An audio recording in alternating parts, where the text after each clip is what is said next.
श्रावणपूर्णिमायाम् अखण्डे लीनाय श्री अडवीश स्वामी गुरुवर्याय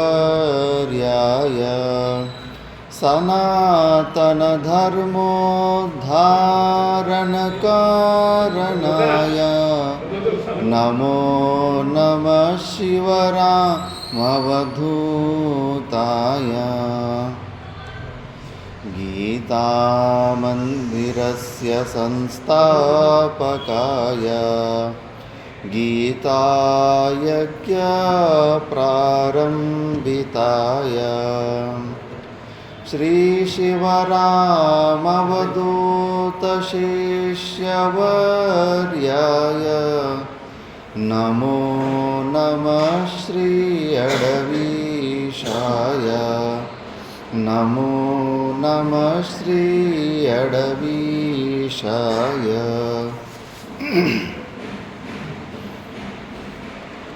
ఆలయముక అధిష్టాత్రి దేవుళ్ళైన శ్రీ వాసుదేవ సమేత అందరు దేవతలకు ప్రణామం చేస్తూ అర్చనీయ వందనీయ శ్రోత్రియ బ్రహ్మనిష్ట బ్రహ్మలీన శ్రీ శివరామ అవధూతల స్వాముల వారికి ప్రణామం చేస్తూ అర్చనీయ వందనీయ శ్రోత్రియ బ్రహ్మనిష్ట బ్రహ్మలీన శ్రీ అడవీశ స్వాముల వారికి ప్రణామం చేస్తూ సభను అలంకరించిన సద్భక్తులందరికీ నారాయణ స్మరణ. మనము గత కొన్ని రోజుల నుంచి భగవద్గీత విచారణ చేస్తూ ఉన్నాము. సాయంత్రం పూట్ల జ్ఞాన యజ్ఞాలు చేసుకుంటున్నాము. ఇందులో మనం నిన్న తెలుసుకున్నాము, శ్రద్ధ ఉండాలి అని తెలుసుకున్నాము గురువుల మీద. శాస్త్రస్య గురువాక్యస్య సత్య ఇత్యభిధ. గురువులు శాస్త్రులు ఏం చెప్తున్నారో అది సత్యకి అవధారణం. సా శ్రద్ధ కథిత సద్భిర్ యయా వస్తూపలభ్యతే అని. కాబట్టి ఆ శ్రద్ధ ఉండాలి. అది లేనివారు అజ్ఞులు, శ్రద్ధ లేనివారు, మరి సంశయం ఉన్నవాళ్ళు ముగ్గురు నశిస్తారని మనం తెలుసుకున్నాము. కాబట్టి ఆ సంశయ నివృత్తి కోసము సద్గురువుని ఆశ్రయించాలి. గురువులంటే ఎవరని నిన్న కూడా మనము శ్రోత్రియులైన వాళ్ళే, శాస్త్రాన్ని స్వయంగా తెలుసుకొని అనుభవించి ఇంకొకరికి నేర్పే సామర్థ్యం ఉన్న వాళ్ళే శ్రోత్రియ లాంటి గురువులు. అలాంటి గురువుల దగ్గరికే వెళ్ళి మనం తెలుసుకోవాలని తెలుసుకున్నాము. దాని తర్వాత అర్జునుడు మళ్ళీ పంచమాధ్యాయంలో మళ్ళీ ప్రశ్న అడుగుతున్నాడు. సన్యాసం కర్మణాం కృష్ణ పునర్యోగం చ సంచసి యచ్ఛ్రేయేతయోరేకం తన్మే బ్రూహి సునిశ్చితం అని. సన్యాసమా లేదా నిష్కామ కర్మయోగమా, ఈ రెండిట్లో నాకు ఇప్పుడు ఏది శ్రేయస్కరమో దాన్ని నాకు ఉపదేశించు అని మళ్ళీ ప్రశ్న అడిగాడు. అప్పుడు భగవంతులు చెప్పారు, సన్యాస కర్మయోగశ్చ నిశ్రేయకరావుభౌ తయోస్తు కర్మ సన్యాసాత్ కర్మయోగో విశిష్యతే. అర్జునుని అధికారిత్వాన్ని చూసి అతనికి ఆ దేశకాల పరిస్థితుల్లో ఆ అవస్థలో అతనికి నిష్కామ కర్మయోగమే చాలా గొప్పది అని ఉపదేశం చేశారు.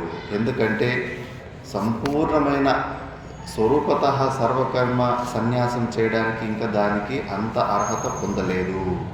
ఎందుకంటే ఇంకా ఆ రజోగుణ ప్రధానమైన క్షాత్రియ ధర్మం అనే ఏదైతే ఆ లోపల స్వభావం ఉందో ఆ స్వభావం కృష్ణ పరమాత్మలు గ్రహించారు. కాబట్టి అర్జునునికి నిష్కామ కర్మయోగమే నీకు కరెక్ట్ అని చెప్పారు. గేయస్ నిత్య సన్యాసి యో నాద్వేష్టి న కాంక్షతి నిర్ద్వంద్వో హి మహాబాహో సుఖం బంధాత్ ప్రముచ్యతే. నిజమైన సన్యాసం ఏంటి అంటే మనలో ఉన్న అహం మమ భావాలను తొలగించుకొని, కర్తృత్వ భోక్తృత్వ భావాలను తొలగించుకొని, రాగద్వేషాది ద్వంద్వాలకి ఏ ప్రకారమైన రియాక్షన్ ఇవ్వకుండా న్యూట్రల్గా ఎవరైతే ఉంటారో అలాంటి వాళ్ళు నిజమైన సన్యాసి. లేదంటే మన చుట్టూ చాలా విషయాలు జరుగుతూ ఉంటాయి ప్రపంచంలో. మనల్ని డిస్టర్బ్ చేయడానికి ఒక చిన్న దోమ చాలు, అది కూడా పిచ్చి లేపేంత సామర్థ్యం ఉంటుంది. ఎప్పటి వరకు మనకు అహంకారము స్ట్రాంగ్గా ఉంటుందో అప్పుడు ఒక చిన్న దోమ చాలు మనకు టెన్షన్ తెప్పించడానికి. కాకపోతే మనము జీవన్ముక్త పురుషులు, నిజమైన సన్యాసి, కర్తృత్వ భోక్తృత్వాన్ని త్యజించిన వాళ్ళు అన్నిటినీ, మన చుట్టూ జరుగుతున్న ఇంపర్ఫెక్షన్స్ అవన్నీ చూసి కూడా మనం బయాస్ కావద్దు. బయాస్ కాకుండా మన స్వరూపంలోనే మనం ఉండాలి. ప్రతిదీ కూడా ప్రపంచంలో అన్నీ మనం అనుకున్నట్లుగా ఏది జరగదు. వ్యక్తులు కూడా అంతే, అందరూ మనకు అనుకున్నట్టుగా ఎవరు నడుచుకోలేరు. ఉన్న ప్రపంచానికి మనమే అడ్జస్ట్ అయిపోయామా శాంతి లభిస్తుంది. మనకు అనుకున్నట్టుగా చుట్టుముట్టున్న క్లైమేట్ని మార్చుకోవాలనే ప్రయత్నం చేసామా చాలా ఆయాసం వస్తుంది. మళ్ళీ ఎవరు వారి స్వభావాలని ఫోర్స్ఫుల్గా మనము మార్పాలనుకున్నా కూడా వాళ్ళు మారరు. కాబట్టి మనము ఆ చుట్టుముట్టు జరుగుతున్న విషయాలలో, ద్వంద్వాలలో అసలు ఇన్వాల్వ్ కాకుండా ఎవరైతే ఉంటారో అలాంటి వాళ్ళే నిత్య సన్యాసులు. వాళ్ళు సుఖం బంధాత్ ప్రముచ్యతే, ఈ బంధం నుంచి వాళ్ళు ముక్తులైపోతారు అని కృష్ణ పరమాత్మ చెబుతున్నాడు.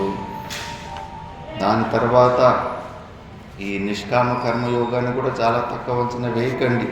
యత్సాంఖ్యై ప్రాప్యతే స్థానం తద్యోగైరపి గమ్యతే, ఏకం సాంఖ్యంచ యోగంచ యపశ్యతి స పశ్యతి. యత్సాంఖ్యైకి అంటే ఎవరైతే జ్ఞాన విచారంలో రతులై ఉంటారో వాళ్ళ ద్వారా ఏదైతే వాళ్ళు పొందుతారో, ఆ జీవన్ముక్తి ఆనందాన్ని ఎలా అయితే పొందుతారో అదే ఆనందాన్ని ఈ నిష్కామ కర్మయోగం చేస్తున్న వాళ్ళు కూడా క్రమంతో పొందుతారు. ఈ నిష్కామ కర్మయోగం పార్ట్ చేసుకోకుండా స్కిప్ చేసి కేవలం డైరెక్ట్గా విచారానికి జంప్ చేసినా కూడా బృహదారణ్యక ఉపనిషత్తులో మళ్ళా బ్యాక్ టు పెవిలియన్ అక్కడికే పంపిస్తుంది. విజ్ఞాయ ప్రజ్ఞాం కురువీత అని తెలుసుకున్న తర్వాత, విద్య అంటే అక్కడే జ్ఞానధాతు ఉంది. తెలుసుకున్న తర్వాత ప్రజ్ఞాం కురుత, మళ్ళా ప్రకృష్ట రూపేణ జ్ఞానం ప్రజ్ఞ. మళ్ళీ 2 సార్లు జ్ఞానం ఏంటి, ఒకసారి తెలుసుకున్న తర్వాత ఇంకేముంటుందంటే కన్నా అక్కడ ప్రజ్ఞాదానికి వ్యాఖ్యానం చేశారు. క్షమాది షట్క సంపత్తి అంటే సాధన చతుష్టి సంపత్తులు ఏదైతే పెండింగ్ ఉన్నాయనేవి అవి వెనక్కి వెళ్ళి మళ్ళీ వాటి గురించి అవి 100% చేసుకోవు. అంటే నువ్వు ఇన్ఫర్మేషన్ రూపంలో పరోక్ష జ్ఞానం పొందిన తర్వాత జ్ఞాన నిష్టకు కొద్దిగా గ్యాప్, ఒక చిన్న స్టెప్ని శాస్త్రంలో ఒప్పుకుంటారు ఆ జ్ఞానం నుంచి జ్ఞాన నిష్ట అవడానికి. ఆ స్టెప్లో మరి నువ్వు ఎందుకో అది జ్ఞాన నిష్ట కలుగుదు అంటే ప్రీవియస్ స్టెప్స్ క్లారిటీ లేదు, అవన్నీ కొన్ని జంప్ చేసుకొని వచ్చేసాం పూర్తి చేసుకోకుండా. మళ్ళీ అక్కడికే పోవాల్సి వస్తుంది. ఇంకా సాధన చతుష్టి సంపత్తులు పొందాలంటే కన్నా మళ్ళీ అక్కడ నిష్కామ కర్మయోగం చేయాల్సి ఉంటుంది అక్కడ. కాబట్టి అక్కడికి రావాల్సిందే. వీళ్ళు నిష్కామ కర్మయోగంతో స్టార్టింగ్లోనే భగవంతుని శాస్త్రాన్ని మాట విని స్టార్టింగ్లోనే అవి చేసుకుంటూ వచ్చిన వ్యక్తికి అంతఃకరణ శుద్ధి చాలా పర్ఫెక్ట్గా ఉంటుంది. మళ్ళీ జ్ఞాన ఉపదేశం వచ్చినప్పుడు టక్కనే అలాగే అంటుకుంటుంది. మళ్ళీ దోషాలతో రహితంగా ఉంటాడు. మళ్ళీ పరమాత్ముడు కూడా భగవద్గీతల అభిప్రాయము కంప్లీట్ కర్మ సన్యాసాని కన్నా ఆ ఫలత్యాగంతో నిష్కామ కర్మయోగము చేసేటోళ్ళనే ఎక్కువ ఇష్టపడుతున్నాడు కృష్ణ పరమాత్మ. ఎందుకంటే దాని ద్వారా మనకు గురు పరంపర కానీ ఆలోచించండి. ఈరోజు శంకరాచార్య భగవానులు ఆ భాష్యం రాయకపోయింటే మనకు ఎంత క్లారిటీ మిస్ అయ్యేది. వ్యాస భగవానులు ఈ భగవద్గీత రచించకపోయింటే కానీ అసలు మనకి దొరికేదా? అడవీశ స్వామీజీ దీనికి పునాదులు వేయకుండా పోయింటే ఈరోజు గీతా మందిరం కూడా ఉండేదా? వీళ్ళందరూ ఇలాంటి త్యాగంతో ఇలాంటి పనులు చేసుకుంటూ మన గురు పరంపరలో అనాది కాలం నుంచి మనకు వస్తున్న విద్యని ఇప్పుడు కూడా మనకు దొరుకుతుందంటే ఈ పరంపర కూడా ఇది కూడా నడుచుకుంటూ పోతూ ఉండాలి. ఈ విత్తనం కూడా అలాగే మళ్ళీ ప్రతి అనాది కాలం అనంతకాలం వరకు ఇలాగే వెళ్తూ ఉండాలి. అలా ఉన్నప్పుడు ఆ భగవంతుని ఒక ఏది సత్సంకల్పం ఉందో దుష్ట శిక్షణ శిష్ట రక్షణ అన్నది, ఆ కాంట్రాక్టును కూడా కొన్ని శరీర సంఘాతాలు స్వీకరిస్తేనే కదా జరిగేది, పనులు జరిగేది.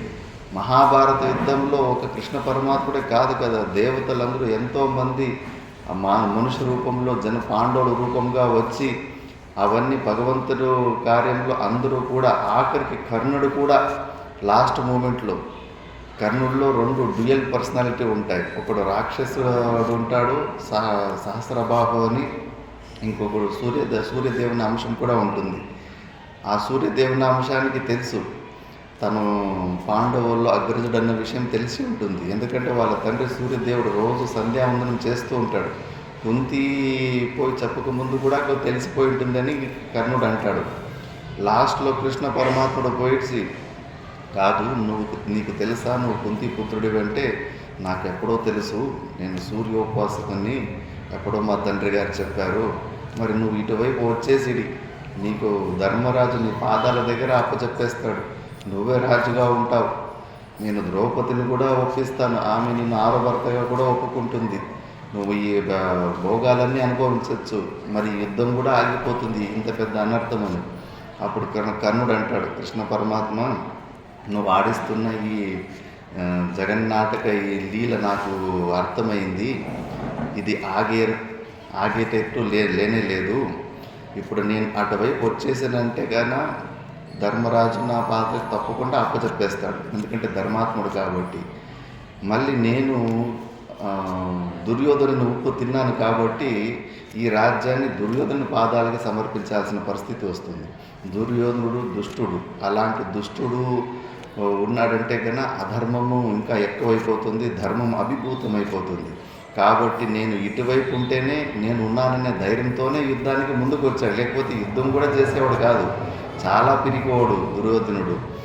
మళ్ళీ నువ్వు చేస్తున్న యజ్ఞంలో నేను ఒక సమిధి నవ్వి నేను ఈ శరీరాన్ని వదిలిపెట్టాలనుకుంటున్నానని కర్ణుడు కూడా ఆఖరికి ఆ భగవంతుని కాంట్రాక్ట్లో ఆయన కూడా శరీర సంఘాతాన్ని అట్లా సమర్పించుకున్నాడు. కాబట్టి ఈ ప్రకారంగా చూస్తే ఇలా సంపూర్ణ కర్మ త్యాగానికన్నా కర్మఫల త్యాగం చేసి నిష్కామ కర్మభావంతో ఏదైతే కొద్దిగా శరీరాల్లో చేష్టలు చేస్తూ ఉంటారో వాళ్ళే నిజంగానే గ్రేట్ అనిపిస్తుంది. అలాంటి మహాపురుషుల వల్లనే ఇప్పటి వరకు ఇలాంటి పరోపకారమైన పనులు మన గురు పరంపర మన శాస్త్రము మనకి దొరికింది. కాబట్టి భగవద్గీతలో చూస్తే పరమాత్మనికి కర్మ త్యాగం చేసే వాళ్ళకన్నా కర్మఫల త్యాగం చేసే వాళ్ళే చాలా ఇష్టము భగవంతునికి. మరి భగవంతునికి ఇష్టమైన పనులు మనం చేస్తే కన్నా మనకు శీఘ్రంగా అంతఃకరణ శుద్ధి లభిస్తుంది, శీఘ్రంగా జ్ఞానం అంటుకుంటుంది. అలా చెప్తూ మళ్ళీ తర్వాత సన్యాసస్తు మహాబాహో దుఃఖమాప్తుమయోగతః యోగయుక్తో మునిర్బ్రహ్మ నచిరేనాది గచ్చతి. సన్యాసస్తు మహాబాహో దుఃఖమాప్తుమయోగతః. సన్యాసంలో సంపూర్ణంగా అన్నిటినీ స్వరూపతః త్యాగం చేసుకోకపోతే చాలా కఠినంగా ఉంటుంది, అంత ఈజీ కాదు. స్వరూపతః సన్యాసం చేసుకోండి. ఒక్కసారి మీరు పరివ్రాజక జీవనంలాగా ఒకసారి ట్రై చేసి చూడండి. మొబైల్ కూడా ఆలంబన తీసుకోకుండా ఇంక ఈ రోజు నుంచి నాకు ఇంకెవరు లేరు, నేను మా ఇంట్లో ఉన్న వాళ్ళతోటి ఎవరితోటి ఇంక నేను మాట్లాడిన వాళ్ళు బతికినారో లేదో, నేను వాళ్ళు బతికినారో లేదో నాకు తెలిసి లేదు, నేను బతికిన లేరు వాళ్ళకు తెలియదు అని ఒక్కసారి అలాంటి సంకల్పం చేసుకొని వదిలిపెట్టి చూడండి. మనసు ఎంత ఎగురుతూ ఉంటుంది, ఎంత మమభావాలు ఉంటాయి, ఎంత అటాచ్మెంట్ ఉంటుందని చెప్పేసి. చాలా కష్టం అది అనుభవించిన వాళ్ళకి అర్థమవుతుంది. కాబట్టి దానికన్నా ఇప్పుడు మనం చేస్తున్న స్వవర్ణాశ్రమ ధర్మంలో ఏదైతే మనకు ప్రారంధానుసారంగా మనకు వచ్చిందో దాన్ని డ్యూటీ ఓరియంటెడ్గా చేసుకొని నిష్కామ కర్మయోగంతో చాలా ఈజీగా మనం చేస్తున్న క్రియలే లోపల కేవలం కొద్దిగా ఇన్నర్ కరెక్షన్ అంతే. ఆ ఇన్నర్ కరెక్షన్ తోటి ఇందులోనే మనకు ఆ అంతఃకరణ శుద్ధి మనకు లభిస్తుంది.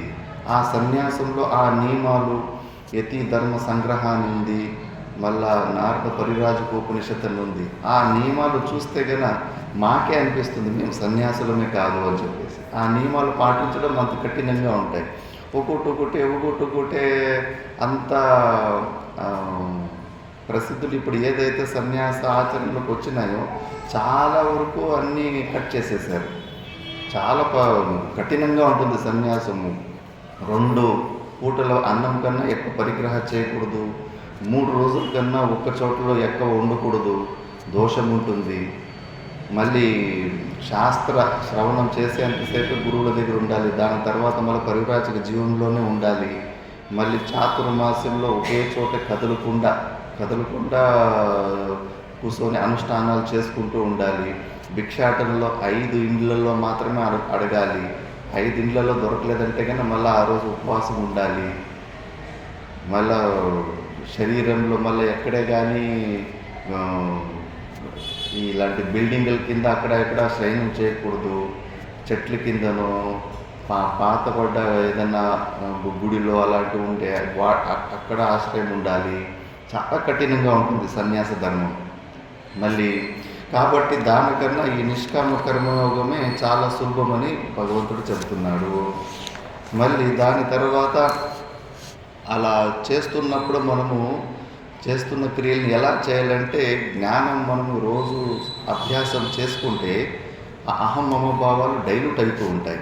నైవ కించిత్ కరోమీతి యుక్తో మన్యేత తత్వవేత్ పశ్యన్ శృణ్వన్ స్పృశన్ జిగ్రన్ అశ్నన్ గచ్చన్ స్వపన్ శ్వసన్ ప్రలపన్ విసృజన్ గృహ్ణన్ ఉన్మిషన్ నిమిషన్నపి ఇంద్రియానింద్రియార్థేషు వర్తంత ఇది ధారయన్. జ్ఞానులైన వాళ్ళు నేను అసలు ఏమి చేస్తలేను, గుణాగుణేషు వర్తంతే, ఒక రియాక్షన్ అవుతుంది. 2 కెమికల్స్ 2 పక్కలో వచ్చినప్పుడు ఏదో ఒక రియాక్షన్ అయిపోయి ఒక కొత్త ప్రోడక్ట్ వచ్చినట్టు ఇంకో వ్యక్తితోటి మనం వ్యవహారం చేస్తున్నప్పుడు అతనిలో కొన్ని 3 గుణాలు ఉంటాయి, మనలో కొన్ని 3 గుణాలు ఉంటాయి. ఆ గుణాలకు అనుకూలంగా మనలో ఉన్న గుణాలు రియాక్ట్ చేస్తూ ఉంటాయి. జ్ఞాని మాత్రం సాక్షి రూపంలోనే ఉంటుంటాడు. అందుకే మహాపురుషులు కూడా అప్పుడప్పుడు కొద్దిగా కోపం వస్తూ ఉంటాయి, శిష్యుని కొడుతూ ఉంటారు, దండిస్తూ ఉంటారు. అన్నీ మన సామాన్య వ్యక్తుల్లో కనిపించే వికారాలన్నీ వాళ్ళు మన గురుదేవుల శరీరాల్లో కూడా కనిపిస్తూ ఉంటాయి. అయినా వాళ్ళు ఎక్కువ దాన్ని సీరియస్గా తీసుకోరు. ఇప్పుడు మనం ఎవరి మీదన్నా మనం తిట్టినా, మనల్ని ఎవరిని తిట్టినా సంవత్సరాలు కొద్దీ దాన్ని గుర్తుపెట్టుకుంటాం. కానీ జ్ఞాన పురుషులు లేదంటే అప్పటికప్పుడు అంతే, ఆ ఇన్స్టెంట్లో వాడు ఏదో తప్పు చేశాడు, ఆ తప్పు అది తప్పురా అని చెప్పేసి ముఖం మీదనే చెప్పేస్తారు. బాగా ప్రేమతోటి క్లోజ్గా మాట్లాడుతున్న వ్యక్తి కూడా సడన్గా తప్పు చేస్తే కానీ కోపంగా తిట్టగలుగుతాడు గురువు. మనము కొంచెము సంకోచిస్తాము, అయ్యో ఈయన నాకు చాలా క్లోజ్ కదా, ఈయనకు కఠినమైన పదాలు ఎట్లా వాడాలి అని చెప్పేసి. జీవనముక్త పురుషుడికి అట్లే ఉండదు. తప్పు అంటే తప్పే, కరెక్ట్ అంటే కరెక్ట్. అప్పటికప్పుడు అలా ఒక మాటను అనేసి మళ్ళీ తర్వాత ఏమీ జరగలేదన్నట్టుగా మళ్ళీ అదే వ్యక్తితోటి ఏమీ జరిగినట్టుగానే మాట్లాడుతుంటారు. ఎందుకంటే వాళ్ళు లోపల ఈగో అనేది లేదు కాబట్టి గుణాగుణేషు వర్తంతే. ఎదుటివాడు ఎలా ప్రవర్తన చేస్తున్నాడో ఆ ప్రవర్తనకు అనుకూలంగా వాడు యోగ్యతకు అనుకూలంగా వాడిని తిట్టాల్సిన పరిస్థితి వచ్చింది అంతే. వాడు మంచిగా ప్రవర్తన చేస్తుంటే కానీ ఇక్కడ సత్వగుణమే రిఫ్లెక్ట్ అయ్యేది.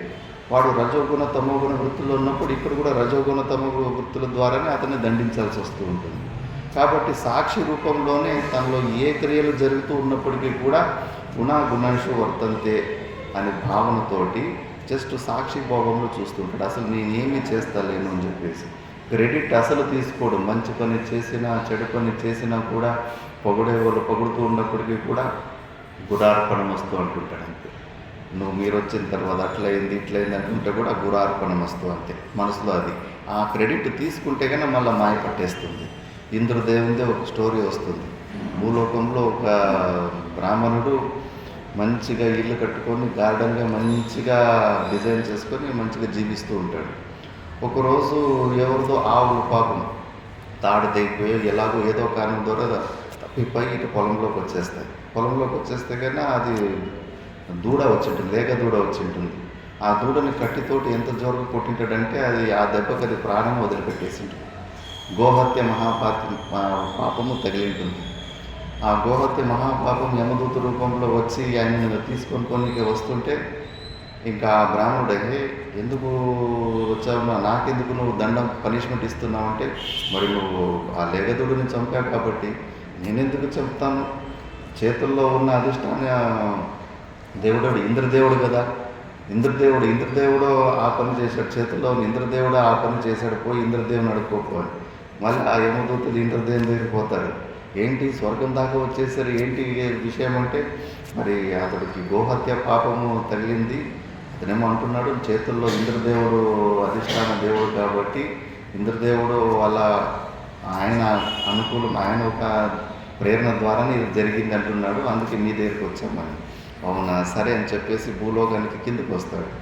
కిందకు వచ్చేసి ఇతను సామాన్య వ్యక్తిలాగా వచ్చేసి, అబ్బా బ్రాహ్మణోత్తములు మీ ఇల్లు చాలా బాగా కట్టుకున్నారంటే, నేనే కట్టాను, నా చేతులారా నేను కట్టుకున్నాను అన్నాడు. మళ్ళీ ఈ పూల చెట్లు భలే పెట్టారంటే, అది కూడా నేనే అక్కడి నుంచి తెచ్చాను, బాగా పెట్టానని చెప్పేసి అలా చూపించుకుంటూ వచ్చి అక్కడ సచ్చిన లేగదూడ ఉంటుంది. మరి ఈ లేగదూడ అంటే కన్నా, ఇది నేను కాదు, చేతుల్లో అధిష్టాన దేవతను ఇంద్రుడు చేశాడు అంటాడు. ఇవన్నీ కూడా నేనే చేశాను క్రెడిట్ తీసుకొని ఇది తప్పుడు పని వచ్చేసరికి మాత్రం నాకు సంబంధం లేదంటావు. ఇలాంటి అతి తెలివితేటలు జరగవు. జ్ఞానిలో అలాంటి ఇలా పార్షియాలిటీ ఉండదు. ఒక్కొక్క దాంట్లో సాక్షిభావం, ఒక దాంట్లో ఇన్వాల్వ్మెంట్ అటువంటి లేదు. అన్నిటిలోనూ కూడా వాళ్ళు మంచిది కానీ చెడుది కానీ అన్నిటిలోనూ ఒకే సాక్షిభావంలోనే ఉంటారు. అలా మనం ఒక చోట ఎక్కడన్నా కానీ మనము మనసు లోపల ఎక్కడన్నా క్రెడిట్ తీసుకున్నామనుకో, నేను చేశాను నా వల్లనే అయ్యింది అని చెప్పేసి అక్కడ పట్టేస్తాం, మాయామండలిని పట్టేస్తూ ఉంటుంది. కాబట్టి జ్ఞానులైన వాళ్ళు అలా మనము భావించుకోకూడదు. అందుకే జ్ఞానులకు కర్మాలు బంధనానికి కారణమైన కర్మలు చేస్తున్నప్పుడు కూడా ఎందుకు వాళ్ళకు బంధనంలో పడురంటే కన్నా వాళ్ళు అటాచ్మెంట్ తోటి చేయరు, అహమ్మమ భావాలతోటి చేయరు, కర్తృత్వ భక్తుల భావంతో చేయరు, సాక్షి భావంలోనే చేసుకుంటారు. బ్రహ్మణ్యాదాయ కర్మాణి సంగం త్యక్త్వా కరోతి యః లిప్యతేన స పాపేన పద్మపత్రమివాంబస. ఎలాగా లోటస్ ఆ పద్మదళాల మీద నీళ్లు పడితే కన్నా ఎట్లా జారుకుంటూ పోతూ ఉంటాయో, అలాగే ఈ కర్మ ఫలాలు ఆ జ్ఞాన దృష్టి ద్వారా ఏదైతే క్రియలు జరుగుతాయో శరీరంలో, అవన్నీ కూడా అలాగే జారిపోతూ ఉంటాయి. అంటే ఆ కర్మ ఫలాలలో ఆ జ్ఞాని బంధింపబడడు. ఎందుకంటే ఆయన కర్తృత్వ భక్తృత్వ భావాలు తొలగించి ఆ పని చేశాడు. కాయేన మనసా బుద్ధ్యా కేవలైరింద్రియరపి యోగిన కర్మ కుర్వంతి సంగం త్యక్త్వాత్మశుద్ధయే. ఇది కూడా క్లారిటీ ఉండాలి. ప్రయోజనం మనుద్దిశ్య మందోపి నా ప్రవర్తతే. ఈశ్వరార్పణ బుద్ధితోటి నిష్కామ కర్మయోగం చేస్తున్నాము. ఏ ప్రయోజనం ఆశించి, ఏమీ ప్రయోజనమే లేకుండా ఉందంటే కానీ అసలు నీకు ప్రవృత్తినే జరగదు. ఒక్క ప్రయోజనం ఉంది మనకు, అంతఃకరణ శుద్ధి, ఆత్మశుద్ధి అయ్యి. అంతఃకరణ శుద్ధి అనే ఒక ప్రయోజనము అదొకటి ఉండాలి. ఆ అంతఃకరణ శుద్ధి ద్వారా మనకు జ్ఞానము జ్ఞాననిష్ట రెండు వస్తాయి. కాబట్టి ఆ ఒక్క ప్రయోజనం ద్వారా మనం ఈశ్వరార్పణ బుద్ధితోటి చేస్తూ ఉంటాం. అందుకే ఎందుకు చేస్తారు అని డౌట్ వచ్చినప్పుడు కాయేన మనస వాచ కర్మన 3 ప్రకారాలుగా కూడా నిష్కామ కర్మయోగులు ఎందుకు చేస్తున్నట్టు కేవలం అంతఃకరణ శుద్ధి కోసమే. అదొకటి ఉండాలి, అదొకటి ఆ ప్రయోజనం ఉండాలి, క్లారిటీ ఉండాలి. అందుకే ఈ సత్యాన్ని తెలుసుకున్న వ్యక్తి అడుగడుగున ఉదయం లేచినప్పటి నుంచి పడుకునే వరకు మనసా వాచ కర్మన ఎంత సాధ్యమైతే పుణ్యం పనులు, ఎంత మ్యాక్సిమం సాధ్యమైతే టక్కని అవకాశం దొరికిందంటే టక్కని అలాగే చేసుకుంటూ ఉంటాడు. ఎందుకంటే తనకు బాగా నిశ్చయం ఉంది. అహమ్మ భావాలు వదిలిపెట్టేసి మనము బయట ఏది పుణ్యాయ పరోపకార పాపాయ పరపీడనం. పుణ్యం ఎలా వస్తుంది? మనసా వాచ కర్మన ఇతరులకి సహాయం చేయడం వల్ల వస్తుంది. పాపం ఎలా వస్తుంది? మనసా వాచ కర్మన ఇంకొరికి తొందర ఇబ్బంది పెట్టినప్పుడు, మనకు పీడ ఇచ్చినప్పుడు మనకు పాపం వస్తుంది. అందుకే ప్రతి క్షణము ఎంత అవకాశం ఉంటే ప్రతిరోజు అంత ఎక్కువగా పుణ్యం పనులు చేసుకుంటూ ఉంటాడు. అక్కడ ఎక్కడ బ్యాక్ ఫుట్ ఉండదు. ఎక్కడైనా సేవ చేయాలనుకున్నా, పరోపకారం చేయాలనుకున్నా అస్సలు బ్యాక్ ఫుటే ఉండదు. ఇంకా రెడీనెస్ ఉంటుంది. ఇంకా ఎంత అవకాశం దొరికితే పుణ్యం పనులు చేసుకోవడానికి అంత తొందరగా ఇంకా ఉత్సాహం చూపిస్తూ ఉంటాడు. ఎందుకంటే అతనికి అంతఃకరణ శుద్ధి కోసం చేస్తూ ఉంటాడు. ఏది కూడా మన లాస్ లేదన్న విషయం తెలిసి ఉంటుంది. ఎక్కడో క్లారిటీ మిస్సింగ్ ఉన్నందువల్లనే మా గురుగారు కూడా అనేవారు, అక్కడ ఒక మేనేజర్ ఉంటాడు, కొటారి అంటారు ఉత్తర భారతంలో. అక్కడ విద్యార్థుల్లో కూడా ఇంకా క్లారిటీ ఉండదు. ఏదైనా ఆశ్రమంలో సేవలు ఉంటే ఒక్కొక్క సేవ ఉంటుంది. ఆ సేవలు పని చేయించడం అంటే కన్నా పెద్ద విలన్ పోస్ట్ ఆ మేనేజర్కి. ఎంత మంచివాడిని పెట్టినా కూడా విలన్ చేసేస్తారు. ఎందుకంటే ప్రతి ఒక్కరికి హారతికి రాకపోతే తిట్టాలి, సేవ చేయకపోతే తిట్టాలి. కాబట్టి అతనికి అందరూ ద్వేషిస్తూ ఉంటారు. అతను ఒకసారి గురుగారి దగ్గరికి వచ్చేసి, గురుగారు ఇలా ఆ సేవ ఈ సేవ చెప్పాను, సరిగ్గా చేస్తలేరు, బలవంతంగా లాగి చేయించాల్సిన పరిస్థితి వస్తుందంటే అప్పుడు గురుగారు ఒకటే చెప్పారు, చూడు నాయన, క్లారిటీ మిస్సింగ్ ఉంది. కొంతమంది ఎందుకు చేస్తున్నారు, కొంతమంది ఎందుకు చేయడం లేదంటే కన్నా ఎక్కడో అయ్యో నేను పరిశ్రమ చేస్తే లాస్ అయిపోతాను, నాకు అవసరం లేదు, నేను చేసే పరిశ్రమకు నాకు ఫలం రాదేమో అని ఏదో క్లారిటీ మిస్సింగ్ ఉంది. వాళ్ళందరినీ కూర్చొని పెట్టేసి ఒకసారి ఈ నిష్కామ కర్మయోగం గురించి కొంచెం క్లారిటీ ఇవ్వాలి. ఎప్పటి వరకు ఆ క్లారిటీ రాదో ఎప్పుడు బ్యాక్ ఫుట్లోనే ఉంటాము. ఏదైనా మంచి కార్యం చేయాలనుకుంటే కన్నా శ్రమని దాచిపెట్టుకుంటూ ఉంటాం. మళ్ళీ ఆ శ్రమ ఏమి దాచిపెట్టుకున్న శ్రమ అదేమి డిపాజిట్ కాదు. ఇంకా వయసు అయిపోతే మళ్ళీ ఇంకా మొత్తం అది అలాగే సమయం పోయిందంటే మళ్ళీ అవకాశం కూడా మనకి దొరకదు. అందుకే ఏదో భార్య భర్తలు ఒక స్టోరీ వస్తుంది. భర్త ఏం పని చేసినా చేయకండి అని చెప్పేసి ఆపేస్తుందంట. లేదు సీక్రెట్ నేనేదో దాచిపెడుతున్నాను అని చెప్పేసి. అంత వయసు అయిపోయిన తర్వాత మళ్ళా ఏమి దాచిపెట్టావు అంటే కన్నా శ్రమని ఇన్ని రోజులు మనం శ్రమని పని చేయకుండా ఆ శ్రమను దాచిపెట్టానండి. అంటే దాచిపెడితే అది ఉంటుందా వయసు అయిన తర్వాత? అదే మన డిపాజిట్, ఇంకా పుణ్యం ఏదన్నా చేసుకుంటే కానీ అది డిపాజిట్ ఉంటుంది.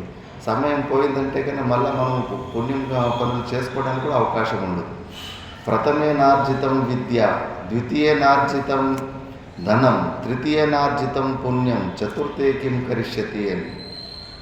ఆయుష్ని 4 భాగాల్లో విభాగం చేసిన తర్వాత మొదటి దశలో ఏదో ఒక విద్యని పొందాలి. ఏదన్నా కావచ్చు, బేల్దారి పని కావచ్చు, కార్పెంటరీ పని కావచ్చు, విద్యని. మళ్ళీ 2వ దశలో డబ్బులు సంపాదించాలని శాస్త్రం చెబుతుంది. 3వ దశలో పుణ్యం సంపాదించుకోవాలి. ఈ 3 దశలు కరెక్ట్గా నువ్వు సరిగ్గా చేసుకోలేదంటే కనుక చతుర్థకి కరిష్యతి, 4వ దశలో నీకు చేసుకోవడానికి ఏమీ అవకాశం లేదు. కేవలం కంప్లైంట్స్ అంతే, షికాయతులే ఉంటాయి జీవితంలో. అప్పుడు ఇంకేమి కొత్త కర్మలు చేసుకొని పుణ్యం చేసుకోవడానికి నీకు అవకాశం ఉండదు. శరీరమే సహకరించదు, అన్ని శక్తి కూడా క్షీణించిపోయి ఉంటుంది. కాబట్టి ఈ క్లారిటీ లేకుండానే మనం పుణ్యకర్మలు చేసుకోవడానికి బ్యాక్ ఫుట్లో ఉంటాం. ఇప్పుడు ఎక్కడ అహమ్మమ్మ భావాలు ఉన్న చోటు కూడా మనం బాధ్యతలు చూసుకుంటూ ఉండాలి. అక్కడ కొంతమందికి బాగా పిల్లల కోసం అక్కడ కొంచెం మనసు వస్తూ ఉంటుంది. కానీ అది ఈ లోకంలోనే అది డిపాజిట్ అయి ఉంటుంది. ఆ పుణ్యఫలం అది కూడా ఎక్కడ పని చేసినా నువ్వు పరిశ్రమ చేసినా నీ డిపాజిట్ ఉంటుంది. కానీ ఆ డిపాజిట్ ఎలాంటిదంటే మళ్ళీ ఇక్కడికే వచ్చి ఆ భూముల దగ్గరికే వచ్చి అక్కడే నువ్వు అనుభవించాలి వాటిని. అక్కడ ఒకవేళ నీకు మళ్ళీ మనముల రూపంలో మళ్ళీ అక్కడికే రావాల్సి ఉంటుంది. అక్కడ మనిషి జనం అవకాశం లేకపోతే కుక్క యోని అవకాశం ఉంటే కుక్క అయి కూడా అక్కడికే రావాల్సి వస్తుంది. రుణానుబంధం ఉంటే అక్కడికే వచ్చి రావాల్సి ఉంటుంది. పాములే రావాల్సి వస్తూ ఉంటుంది ఆ ఇంటి కాడికి. కానీ ఈ అహమమ భావాలు లేకుండా చేసిన మన పుణ్యం పనులు ఏదైతే ఉంటుందో ఇది యూనివర్సల్ కరెన్సీ. అన్ని కంట్రీలలో ఎట్లా పనిచేస్తుందో అన్ని లోకాలకు కూడా ఆ పుణ్యం మనం ఎక్కడ పోతే సూక్ష్మ శరీరం వెంబడే పోతూ ఉంటుంది. అది ఒక ప్లేస్కి సీమితంగా ఉండదు. అహమమభావాలతోటి స్వార్థంతో చేసిన పరిశ్రమ ఒక ప్లేస్కి అయితే సీమితం ఉంటుంది, మళ్ళీ అక్కడికే రావాల్సి ఉంటుంది. కాబట్టి నిష్కామ కర్మయోగంతో ఏ కర్మలు మనం చేసినా శాస్త్ర ప్రమాణం ఉంది, దాని ఫలితము మనమే అనుభవిస్తాము. ఇంకా ఆ ఫలం వద్దనుకుంటే కానీ అది అంతఃకరణ శుద్ధికి అది కంప్లీట్గా అది పనికి వస్తుంది. కాబట్టి నిష్కామ కర్మయోగులు ఎందుకు చేస్తారు ఇవన్నీ ఈశ్వరార్పణ బుద్ధితోటి అంటే అంతఃకరణ శుద్ధి కోసము ఈ క్లారిటీ ఉండాలి. అప్పుడు మనసు మనకు బ్యాక్ ఫుట్ లేకుండా మంచిగా ఏదైనా పరోపకారమైన పనులు చేసుకోవడానికి ముందుకు వస్తుంది.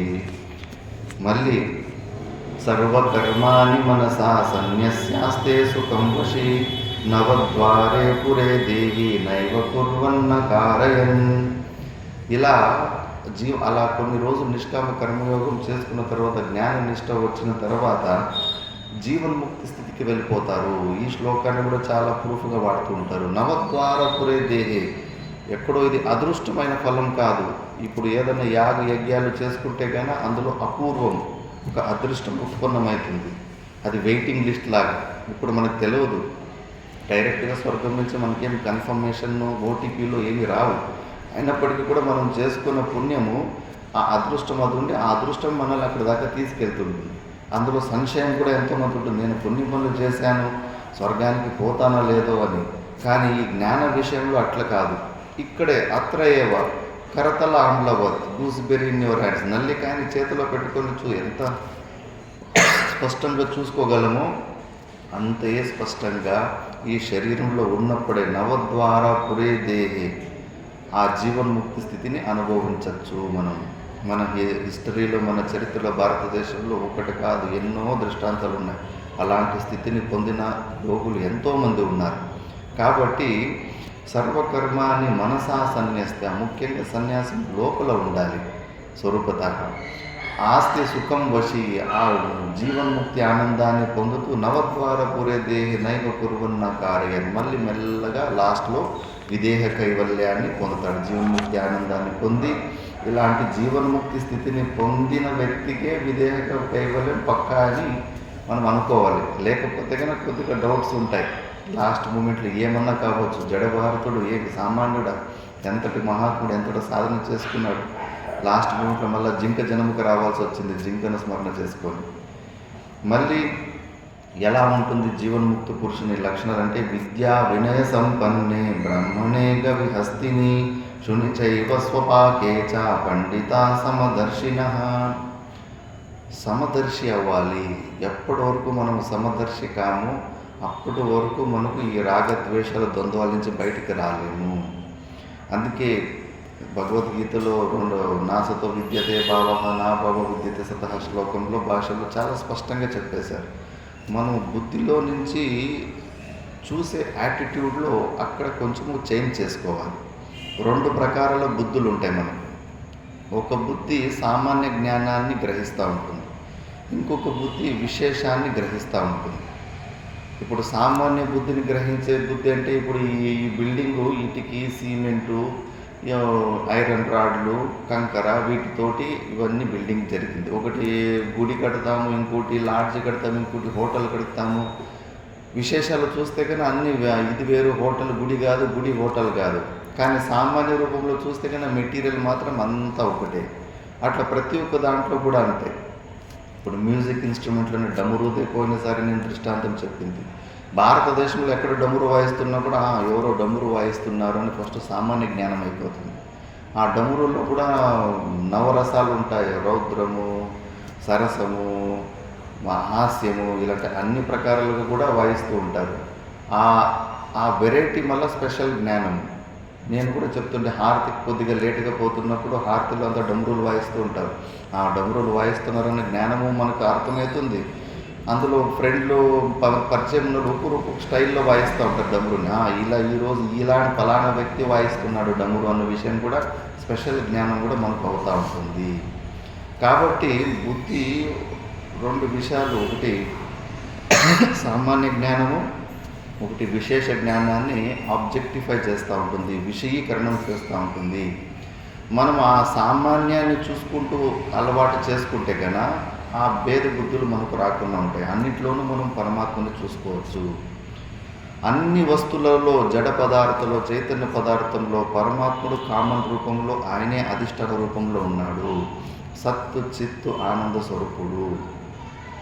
ఈ చిత్తత్వము, ఆనందత్వము అన్నింటిలోనూ చూసుకోలేకపోయినా సత్తతత్వం ఎగ్జిస్టెన్స్ రూపంలో, mic exist, book exist, table exist, mic ఉంది, ఉండడం అనేది ఏ వస్తువులో కూడా ఆ సత్తా అనేది, ఎగ్జిస్టెన్స్ అనేది ప్రతి ఒక్క వస్తువులో కూడా కామన్గానే ఉంటుంది.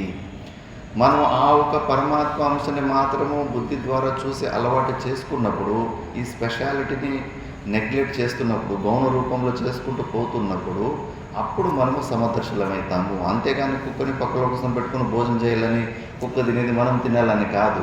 అలా సమదర్శనం కాదు. లోపల మనం ప్రతి ఒక్కటి కూడా అధిష్టానం కన్నా భిన్నంగా ఈ ప్రపంచంలో ఏదీ లేదు అని చెప్పేసి. అందుకే యోగుల ప్రవర్తన చూడండి. మాతా మాణికేశ్వరమ్మ అని గుల్బర్గలో ఉండేది. ఎంత పెద్ద పొలిటీషియన్ అన్నా కానీ, ఎంత పెద్ద పేరు ప్రఖ్యాతులు ఉన్న వ్యక్తిని కానీ అందరూ సమానమే వాళ్ళ దగ్గర. కాకపోతే మనలో వేరియేషన్ వచ్చేస్తుంది. వినాయకుడు వస్తే ఒకలాగా ట్రీట్మెంటు, సామాన్య వ్యక్తి వస్తే ఒకలాగా ట్రీట్మెంటు. ఎందుకంటే మనకు ఆ కామన్ ఫ్యాక్టర్‌ని చూసే అలవాటు లేదు. మనం ఆ వెరైటీలు, వ్యవహారిక సత్తులలో ఆ స్పెషాలిటీలు చూసి మనము భేద బుద్ధులు తెచ్చుకుంటాం. ఇంకా భేద బుద్ధులు వచ్చినాయంటే ఇంకా రాగద్వేషాలు అన్నీ ఇంకా స్టార్ట్ అయిపోతుంటాయి. కాబట్టి వాళ్ళకు ఆ అలవాటు అయిపోతుంది. కేవలం ఆ కామన్ ఫ్యాక్టర్‌ని చూస్తుంటారు. చూడండి, ఇప్పుడు నేను మనిషిని అంటే నేను పలానా ఇంటి వాడిని, ఇంటిలో అన్నదమ్ములు కొట్లాడుకుంటూ ఉంటారు. అదే వేరే వాళ్ళు వచ్చి గొడవకు వస్తే కనుక వీళ్ళందరూ ఒకటైపోతారు. ఎంత గొడవ పడినా కూడా అన్నదమ్ములు ఒకటైపోతారు. అప్పుడు మా పరివారత్వం అనే ఒక కామన్ ఫ్యాక్టర్ని చూసినందుకు ఎప్పుడు గొడవ పడేలాంటి అన్నదమ్ములు కూడా ఒకటైపోయారు. అదే మళ్ళీ వేరే ఊరోళ్ళు ఈ ఊరోళ్ళ మీద గొడవకు వచ్చినప్పుడు ఊరందరూ ఒకటైపోతారు. అంతకుముందు ఊర్లో ఉన్న వాళ్ళు ఒకరికొకరు గొడవ చేసుకో ఉంటారు. కానీ వేరే ఊరోళ్ళు వచ్చి గొడవ చేసినప్పుడు మా ఊరత్వం అనే కామన్ ఫ్యాక్టర్ ద్వారా ఇంకొంచెం వ్యాపకం అయిపోయింది. అలాగే మన దేశము వేరే దేశం వాళ్ళు అటాక్ చేసినప్పుడు భారతదేశం అంతా మనమంతా ఒకటే అని వ్యాపకతత్వం అక్కడ దాకా కామన్ ఫ్యాక్టర్ పోతుంది. అలాగే మనము మనుష్యత్వం అనే కామన్ ఫ్యాక్టర్ చూసుకుంటే 825 కోట్ల మందులు కూడా మనమంతా ఒకటే. ఏదన్నా ఇప్పుడు కరోనా వైరస్ వచ్చినప్పుడు అప్పుడు హెచ్చు అందరూ ఒక యూనిటీ చూపించారు. అందరూ కలిసి పోరాడదాము ఆ వైరస్ మీద అని చెప్పేసి. అలాగే ఆ సచ్చిదానంద తత్వాన్ని మనము కామన్ ఫ్యాక్టర్గా చూసినప్పుడు సర్వవ్యాపకమైపోతాం. మనకన్నా భిన్నంగా ఇంకొక వస్తే ప్రతీతిని లేదు. అప్పుడు ఎవరిని ద్వేషిస్తాము, ఎవరి మీద గొడవ పడతాము, మళ్ళీ ఇంకో వస్తువు మనకన్నా భిన్నంగా అనుకున్నప్పుడే కదా సమస్య. ఇలా మా సమదర్శిగా అంటే కన్నా మనం బుద్ధిలోనే అలా కామన్ ఫ్యాక్టర్ని చూసే అలవాటు మనం చేసుకోవాలి. జ్ఞానుల వాళ్ళకి అది స్వాభావికంగానే అలాంటి స్థితిలో ఉంటారు.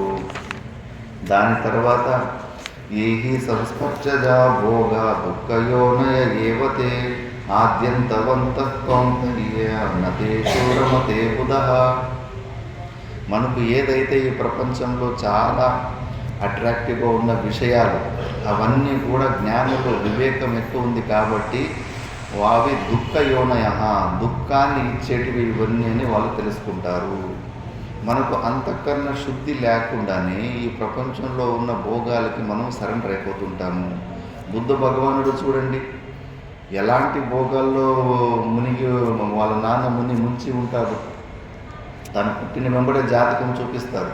ఇప్పుడే జ్యోతిషులు చెప్పేస్తారు, అయితే పెద్ద సామ్రాట్ చక్రవర్తి అవుతాడు, లేదంటే కన్నా పెద్ద మహాయోగి అవుతాడని చెప్పేసి. వాళ్ళ నాన్నకు అయ్యో నా కొడుకు సన్యాసి అవడం ఇష్టం లేదని చెప్పేసి, సామ్రాటే కావాలంటే ఏం చేయాలంటే మరి మీరు అతనికి చిన్న వయసు నుంచి ఈ ప్రపంచంలో ఉన్న ఏ ప్రకారమైన వికారాలు అలాంటి వాడి కంటికి కనిపించకుండా మీరు రెక్కలాగా కాపాడుకుంటే, భోగాలలో ఆసక్తుడై ఇటువైపు మీరు తిప్పుకుంటే కన్నా అతడు సామ్రాటే అవుతాడు అని చెప్పేసి. ఇంకా వాళ్ళ నాన్న పెద్ద పెద్ద కాంపౌండ్లు కట్టించేసి ఉంటాడు. లోపలే అంతా అన్ని ఇంద్రియాలకి ఏం అవసరం ఉన్నాయో అన్నీ సెటప్ చేసి ఉంటారు. సేవకుల్ని, దాసీలని, సుందరమైన భార్యని గురించి పెళ్ళి కూడా చేసింటాడు. అన్ని చేసినప్పటికీ, అన్ని భోగాల్లో ఉన్నప్పటికీ కూడా ఇది లేదు, ఇందులో ఏమీ లేదు అన్న భావన తనకు వస్తూ ఉంటుంది. ఎన్నిసార్లు బయటకు పోయి ప్రపంచం చూడాలంటే వదిలిపెట్టరు. ఒకసారి బలవంతంగా బయటకు వచ్చేస్తారు. బయటకు వచ్చేసి 4 విషయాలు చూశారు. ఒక రోగిని, ఒక వృద్ధుణ్ణి, ఒక శవాన్ని, ఒక సన్యాసిని. ఆ రోగిని, వృద్ధుని చూసినప్పుడు ఈ జంతువు ఏ జంతువు అని అడుగుతాడు సారథిని. అయ్యో అది జంతువు కాదు, మనమే. ఏదో ఒక రోజు ఎప్పుడైనా రోగాలు రావచ్చు, ఎప్పుడైనా వృద్ధావస్థ కూడా వస్తుందనేసరికి అయ్యో నేను కూడా ఒకరోజు వృద్ధుని అయిపోతానా, నా శరీరానికి ఎప్పుడైనా రోగాలు రావచ్చా అని చెప్పేసి మళ్ళీ శవాన్ని తీసుకొని పోతుంటే ఇంకా ఏదో ఒక రోజు చనిపోవాలి కదంటే, అవునా చనిపోవాలా, ఇన్ని ప్రయత్నాలు చేసి ఏదో ఒక రోజు దీన్ని వదిలిపెట్టి వెళ్ళిపోవాల్సిందేనా.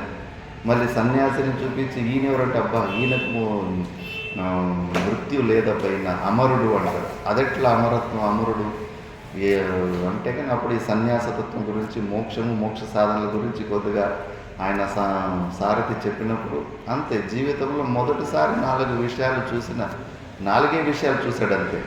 ఇల్లు వదిలిపెట్టేసి అడవిలోకి వచ్చి తపస్సు చేసుకున్నాడు. ఏదైతే మనము అలాంటి ఇల్లు కట్టుకోవాలనుకుంటామో, ఫిక్స్డ్ డిపాజిట్లు చేసుకుంటాము, సేఫ్టీకి ఎన్ని ప్రకారాల భోగాలకి అడ్జస్ట్మెంట్‌గా అన్నీ చేసుకుంటూ ఉంటాము.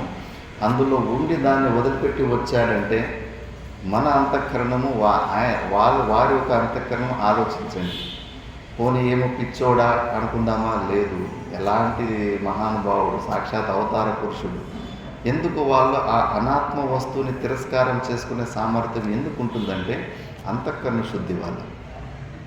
మనము అనాత్మ వస్తువుల్ని తిరస్కారం చేయలేము, జస్టిఫై చేసుకుంటాం. ఇంకా ఇది ఉండాలా, ఇది అవసరము అని ఇంకా జస్టిఫికేషన్ ఉంటుంది. యమధర్మరాజు నచికేతునికి ఎన్ని ప్రలోభాలు ఇస్తాడు. అంత చిన్న వయసులోని ఎన్ని ప్రలోభాలు ఇచ్చినప్పటికీ కూడా నాకు వద్దు, నీ నీ సంపత్తు, నీ ఐశ్వర్యాన్ని నీ దగ్గరే పెట్టుకో, నాకు కేవలం ఆత్మవిద్య అని. సామాన్యం కాదు. ఆ అనాత్మ వస్తువుని తిరస్కారం చేయడము చాలా అంతఃకరణ శుద్ధి ఉన్న వ్యక్తి చేసుకోగలుగుతాడు. అందుకే జ్ఞానులు వాళ్ళకి అంతఃకరణ శుద్ధి స్పష్టంగా ఉంటుంది కాబట్టి ప్రతిదీ కూడా ఒక ట్రాప్ లాగానే చూస్తూ ఉంటారు. ఈ భూలోకంలో ఏదైనా కొద్దిగా కంఫర్ట్ కనిపిస్తూ ఉందంటే కానీ ఆ కంఫర్టు ఆ చేపను పట్టుకోవడానికి ఎర్రపులు వేసినట్టే అని చెప్పేసి. ఎందుకంటే వాస్తవికంగా విషయాలలో ఆనందం అనేది ఉండనే ఉండదు. శాస్త్ర ప్రమాణం ఉంది, మనకు కేవలం భ్రాంతి కలుగుతూ ఉంటుంది, మనకన్నా భిన్నంగా బయట ఆనందం ఉంది అని చెప్పేసి.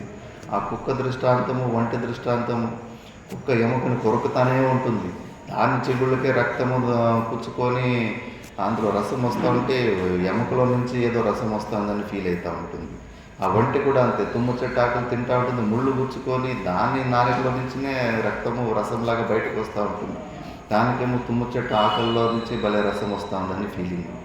అలాగే మనకు కూడా అంతే, విషయాలలో మనము శాంతంగానే ఉంటాము.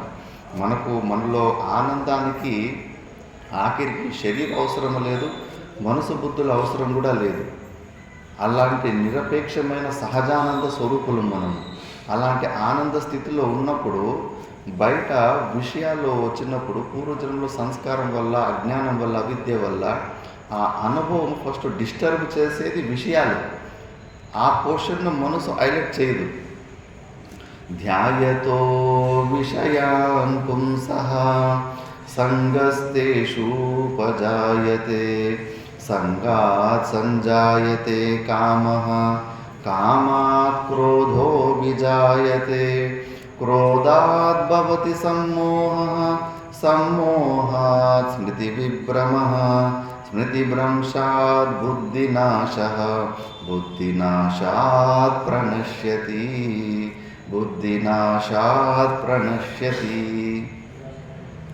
మనము సహజానంద స్వరూపులమైన మనము, నిరపేక్షమైన ఆనంద స్వరూపులైన మనము శాంతంగానే ఉన్నాము.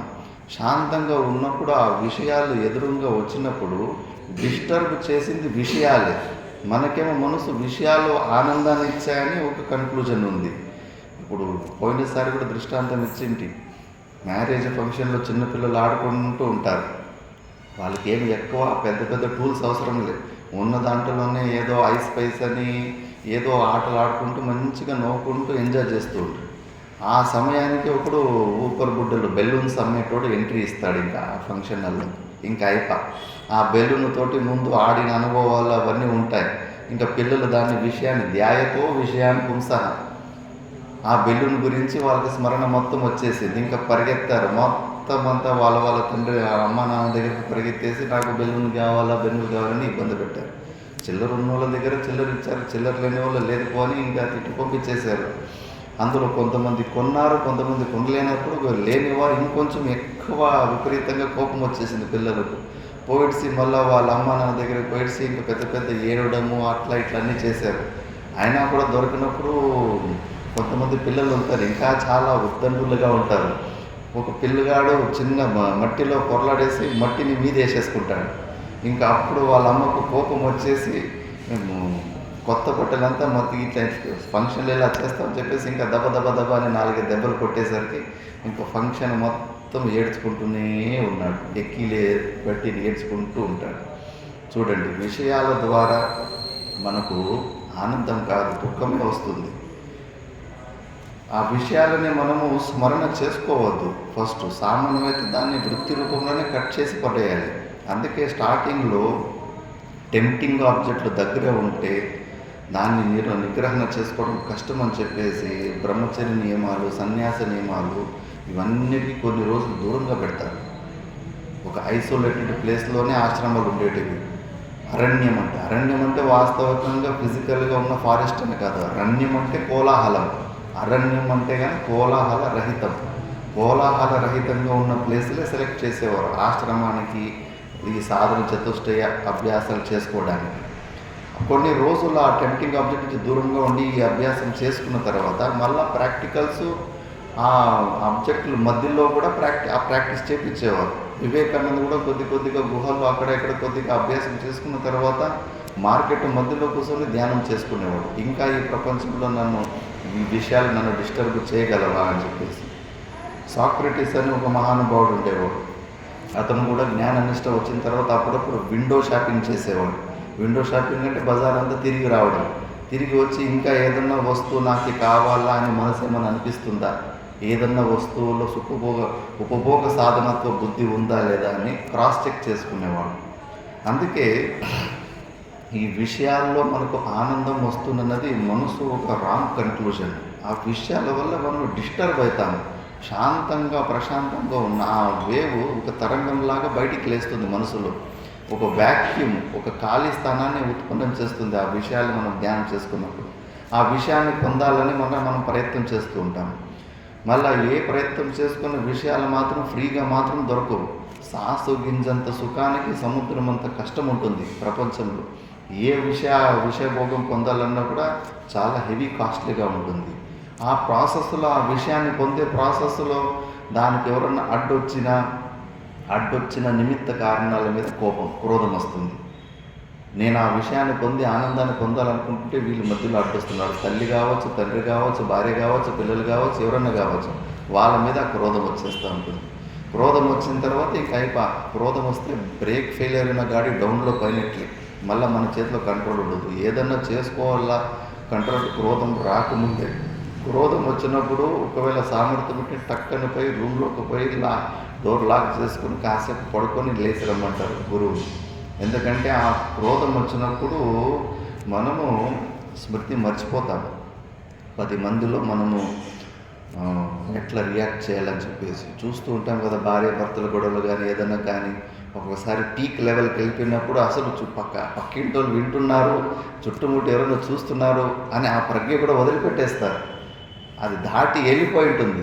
మిగతా విషయంలో ఏదైనా చిన్నపిల్లలు ఏదైనా పబ్లిక్లో ఏదైనా గట్టిగా అరుస్తుంటే ఊరికే ఉండు, 10 మంది ఏమనుకుంటారు అని వాళ్ళే బోధన చేస్తుంటారు. కానీ వాళ్ళు గొడవపడినప్పుడు పీక్ లెవెల్కి వెళ్ళిపోయిందంటే కన్నా అప్పుడు పక్కింటి వాళ్ళు ఏమనుకుంటున్నారు, వాళ్ళు చూసి ఏమనుకుంటారు, ఆ స్మరణ ఉండదు. స్మృతి విభ్రమ, స్మరణ రాదు. గురువుల దగ్గర గురువుమపి హుంకరోతి, గురువులను కూడా హూ అని వాటించి గురువులు కూడా హాని కలిగిస్తారు క్రోధం వచ్చినప్పుడు అని చెప్పేసి శాస్త్రం అంటుంది. కాబట్టి ఆ క్రోధం రాకముందే కంట్రోల్లోనే థాట్ లెవెల్లోనే కట్ చేసుకోవాలి. ఒకవేళ వచ్చేసింది క్రోధం ఉన్నప్పుడు ఎక్కువ ఆర్గ్యుమెంట్లు ఉండకూడదు. ఆర్గ్యుమెంట్లో ఇప్పుడు ఎవరికి నేను కరెక్టే అని అనిపిస్తూ ఉంటుంది. ప్రతి ఒక్కరికి నేను కరెక్టే, ఎదుటివాడు నువ్వే రాంగ్ అని చెప్పేసి దాన్ని ప్రూవ్ చేసుకోవడంలో ఆర్గ్యుమెంట్ మీద ఆర్గ్యుమెంట్లు. అది ఎప్పటికీ ఎండ్ కాదు. జడ్జిగా ఎవడన్నా పోతే వాడు బలైపోతాడు. కాబట్టి అలాంటి సమయంలో సైలెంట్గా రూమ్లోకి పోయి కాసేపు లాక్ వేసుకొని ఎక్కువ ఇంట్రాక్షన్ చేసుకోకుండా కాసేపు పడుకొని మళ్ళీ లేస్తే కన్నా ఆ వృత్తులు కొంచెం శాంతిస్తాయి. కాబట్టి ఆ విషయాల వల్ల ఒకసారి మళ్ళీ క్రోధం వచ్చిన తర్వాత ఇంకా మనసావాచ కర్మ ఒకరినొకరు హాని చేసుకుండడం వల్ల అక్కడ మళ్ళీ నాశనమే అవుతుంది. కాబట్టి ఈ జీవన్ముక్త పురుషులు ఇవన్నీ ఈ ట్రాక్ తెలిసిపోతారు. విషయాలు అవన్నీ దుఃఖ యోనయ అన్న విషయం జ్ఞానులు తెలుసుకున్నారు. కాబట్టి వాళ్ళ దగ్గరికి ఏది వచ్చినా కూడా దాన్ని తిరస్కారం చేస్తూ ఉంటారు. ఆ అనాత్మ వస్తువుని తిరస్కారం చేసే సామర్థ్యం వల్ల ఆ వ్యక్తి ఎంత సాధన చేస్తున్నాడు, లోపల ఎంత కెపాసిటీ, ఎలాంటి సాధకుడు అని తెలిసిపోతూ ఉంటుంది. సామాన్యంగా అంత ఈజీ కాదు. ఏదో ఒకటి ప్రయోజనంతో బుద్ధి వస్తూ ఉంటుంది. ఆ ఉన్నీలే అవసరం లేకపోయినా, మన శరీర నిర్వహణకు అవసరం లేకపోయినా కూడా ఉన్నీలే పెట్టుకుందాం, ఇంకో దేనికో పనికి వస్తుంది అని చెప్పేసి. కానీ అలా జ్ఞానులు మాత్రం దాన్ని పెద్ద ట్రాప్ లాగా చూస్తారు. కాబట్టి దుఃఖ యోనయ ఏవతే ఆద్యంతవంత. అవి స్టార్టింగ్ ఉత్పత్తి ఉంది, వాటికి నాశనం ఉంది ఈ విషయాలు. కాబట్టి ఏ కౌంతయ్య నా తేషు రమతే బుధ. అందుకే జీవన్ముక్త పురుషులు ఈ ఒక విషయ భోగాలలో వాళ్ళు ఇంట్రెస్ట్ ఉండదు అని కృష్ణ పరమాత్ముడు ఇందులో చెప్తున్నాడు. మరి లభంతే బ్రహ్మ నిర్వాణం ఋషయ క్షీణ కల్మషాః చిన్నద్వైదాయతాత్మాన సర్వభూతహితే రతాః. ఇలా అభ్యాసం చేసుకుంటూ ఉన్న జీవన్ముక్త పురుషులు క్షీణ కల్మషాః. ఈ ఒక పాయింట్ కూడా డిస్కషన్లో హైలైట్ టాపిక్ ఉంటుంది. మనము తెలివితేటలు ఉన్నప్పటికీ త్వంపదార్థ వివేచనము, తత్పదార్థ వివేచనము, ఐక్యము ఒక శ్లోకాలు అన్నీ అర్థమవుతున్నప్పటికీ కూడా మనకు జ్ఞానం నుంచి జ్ఞాన నిష్టలో ఆ ఒక గ్యాప్ ఎక్కువ ఉండడం వల్ల దేనికి కారణం, ఎందుకు కారణం అంటే పాపముఖ పోషణ. మన అంతఃకరణంలో ఎప్పటి వరకు పాపముఖ పోషణ ఉంటుందో అది విఘ్నంలాగా ఉంటుంది. మహాభారతంలో కూడా దీనికి ఒక స్పెషల్ శ్లోకం ఉంది. ఎప్పటి వరకు మనలో ఈ ప్రజెంట్ ప్రారంభంలో ఆ పాపం పోషణ సంపూర్ణంగా నాశనం కాదో అప్పటి వరకు మనం ఆ జీవన్ముక్తి ఆనందాన్ని పొందడంలో అది మధ్యలో విఘ్న రూపంలో వస్తుంది. ఎందుకంటే ఆ మనసే స్వీకరించదు ఉన్న సత్యాన్ని. మనం సచ్చిదానంద స్వరూపాలనే సత్యాన్ని స్వీకరించకుండా అది మధ్యలో అడ్డం వస్తూ ఉంటుంది, ఇంకా పెండింగ్ ఫైల్ లాగానే చూస్తూ ఉంటుంది. అందుకే ఆ క్షీణ కల్మషాః జీవన్ముక్త పురుషులు ఆ పాపాన్ని మొత్తము క్షీణం చేసుకుంటారు. కొద్దిగా నిష్కామ కర్మయోగము ద్వారా, మళ్ళీ ముఖ్యంగా విచారం ద్వారా. విచారణ కూడా తపస్సే. విచార ఏవ తపః. తపస్సులలో చాలా కఠినమైన తపస్సు ఏంటంటే విచారణమే. మనసుకు దెబ్బలు పడేది విచారమే. శ్రేష్టమైన తపస్సు అంటారు. మిగతా శారీరక కాయిక ఇవన్నీ కూడా అందరూ చేయొచ్చు, కానీ ఈ తపస్సు మనసుకు దెబ్బలు కొట్టేవాళ్ళు, మనసుతోటి యుద్ధం చేసేటోళ్ళు చాలా తక్కువ మంది ఉంటారు. ఆ తపస్సు, విచారం అనే తపస్సు ద్వారా వాళ్ళు ఆ పాపాలన్నీ కూడా దగ్ధం చేసుకుంటారు. చిన్నద్వైత యథాత్మాన సర్వభూత హితే రతః. అన్ని భూతాలకు వాళ్ళు ఒకే రకమైన భావన ఉంటుంది. కేవలం మనుషుల కోసమే మంచి పని చేస్తాము అనేం కాదు. ఒకసారి ఒక జీవన్ముక్త పురుషుల దగ్గర ఒక రొట్టెలు దగ్గర భిక్షాటలు తెచ్చిపెట్టుకుంటే కుక్క రొట్టెలు కరుచుకొని పరిగెత్తి వెళ్ళిపోతూ ఉంటాడు. పరిగెత్తిపోతూ ఉంటే ఈయన కూడా ఆ కుక్క వెంబడి పరిగెడతాడు. 2 కిలోమీటర్లు పరిగెడితే ఈయన కూడా 2 కిలోమీటర్లు పరిగెడతాడు. పరిగెత్తిన తర్వాత ఇంకో కుక్క అలిసిపోయిన తర్వాత రొట్టెలు వదిలిపెట్టి దూరం పోతే ఆ రొట్టెలు తీసుకొని, అరే రొట్టెలు ఎందుకు, నెయ్యి కూడా ఉంది కదా అని చెప్పేసి నెయ్యి పూసేసి మళ్ళీ ఇస్తాడు తిను అని చెప్పేసి. అట్లా ప్రతి ఒక్క భూతానికి కూడా ఆ మనసు ఎలా అయిపోయింది, ఎందుకంటే తన స్వరూపకంగా భిన్నంగా ఏమీ చూడడు. ప్రతి ఒక్క భూతానికి మంచిది జరగాలని ఒక భావన ఉంటుంది, ఆ ఫీలింగే వేరు ఉంటుంది. అందుకే అలాంటి మహాను పురుషుని కేవలం దర్శనం ద్వారా ఆ ప్రాణి పక్షులు కూడా ఉద్ధరించిపోతాయి. ఎందుకంటే అతడు సాక్షాత్తు పరమాత్మని స్వరూపుడే అయి ఉంటాడు. అందుకే సాధు దర్శనం పాపనాశనం అని ఒకటి పురాణంలో ఒక స్టోరీ వస్తుంది. ఆ స్టోరీలో జీవన్ముక్త పురుషులైన సన్యాసి ఒక కేవలం దర్శనం ద్వారానే ఆ ప్రాణి పక్షుల్లో యోనుల్లో ఉన్నప్పుడు వాటికి కూడా ఉత్తమ గతి వస్తుందని. ఒకసారి వైకుంఠంలో అందరూ విష్ణు పరమాత్మని కోసము దేవతలందరూ వెయిట్ చేస్తూ ఉంటే విష్ణు పరమాత్ముడు ఎవరి కోసము వెయిట్ చేస్తున్నాడండి. దేవతలు కూడా ఆశ్చర్యపోతాడు, ఏంటి పరమాత్ముడు ఎవరికో వెయిట్ చేస్తున్నాడని. మళ్ళా నారదముని అప్పటికి సన్యాసం స్వీకరించుంటాడు. వచ్చేసరికి నారదమునికి నమస్కారం పెట్టి సాధు దర్శనం పాపనాశనం అంటాడు. నారదముని అయ్యో నాకే గతి లేక నారాయణ నారాయణ అంటే ఏంటి ప్రభు ఈ లీలలో అంటాడు. లేదు నారద, నువ్వు సాధుగడువు కాబట్టి తెలుసో తెలియకో చేసిన పాపాలు కేవలం మీలాంటి మహాపురుషుల దర్శనం వల్ల కూడా మావి తొలగిపోతాయని నవ్వుతాడు. సరేలే, నీకు విశ్వాసం లేకపోతే భూలోకంలో ఒక పెంట పురుగు ఒక పెంట ఉండని చేసుకొని తోసుకొని పోతా ఉంది, దానికి పోయి దర్శనం ఇవ్వపో అంటాడు. సరే అని కిందకు వచ్చే దర్శనం ఇస్తే ఆ పెంట పురుగు ఓహో నారద మీరు వస్త్రాన్ని సాధు దర్శనం పాపనాశనం అని చెప్పేసి ప్రాణం వదిలిపెట్టేస్తుంది. దాని తర్వాత నారదునికి అర్థం కాలేదు. వచ్చేసి పరమాత్మ దగ్గరికి పరమాత్మ అది ప్రాణాన్ని వదిలిపెట్టేసింది, నాకేం అర్థం కాలేదు, ఏం పర్వాలేదు కొన్ని రోజులు ఆగు. మళ్ళా అక్కడే చిలుక ఒక భూలోకంలో ఒక చిలుక ఒక చెట్టు మీద రామ రామ అని జపం చేస్తుంది.